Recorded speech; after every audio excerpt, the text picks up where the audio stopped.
Hello, everyone. I'm Rae-AsherEl and I'm a digital commerce specialist at FedEx. I recently took a course on blockchain technology and how it will impact the global supply chain and how FedEx is fitting into that and working with this new technology. So, in that course, I went over some of the challenges, a brief overview of the different types of blockchain from proof of work to proof of stakes. And that was very interesting and very insightful. So, definitely trying to keep that conversation going with others as well who are interested and pursue that further. But for the purposes of this video, I wanted to focus on a report from Citibank that dropped on March 30th. This is from their symposium, Digital Money Symposium, the 10th one it seems they've had in 2023. But the title of this was Money Tokens and Games, Blockchain's Next Billion Users, and Trillions in Value. So, all the numbers and things I pulled from this report, and I just wanted to give a brief overview and potentially dive further if you're interested in learning with me as I go through this report and see kind of what the banks and suppliers and people who are making these decisions, how they think this technology will impact traditional finance. So here are some interesting numbers that 80% of global trade is under English law. So traditional trade finance was 8 trillion in 2022. So if we want a good definition of what is trade finance per the US Department of Commerce, International Trade Administration, trade finance is a set of techniques or financial instruments used to mitigate the risks inherent in international trade, ensuring both payments to exporters and the delivery of goods and services to importers. Now, if you're wondering what that LCIA stands for, that is the London Court of International Arbitration.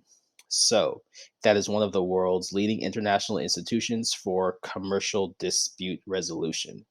So, that's very interesting thinking how big this economy is, around 8 trillion in 2022, considering 80% of global trade is under English law, and understanding that with the arbitration in the courts and what is recognized, who will be deciding some of these things when it comes to implementing these new technologies and digitizing this entire process as well.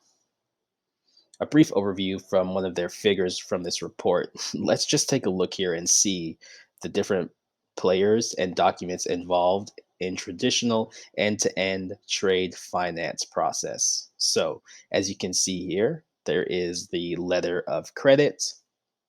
Also, we can look and see the commercial invoices, insurance policy, bills of lading, certificate of origin. For those of you who do international shipments, you know about these different documents that are required for customs reporting, as well as just making sure your duties and taxes are correct, to be able to process and to avoid any delays.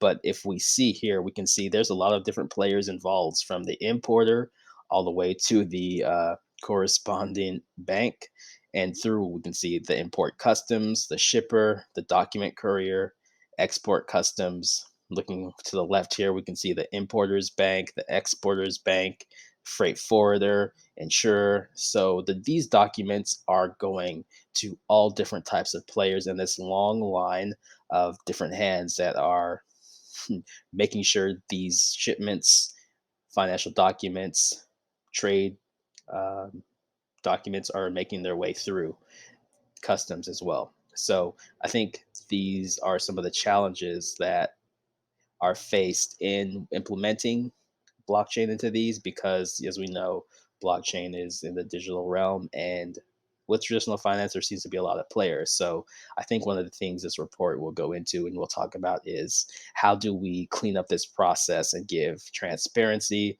to all of the players involved in this process.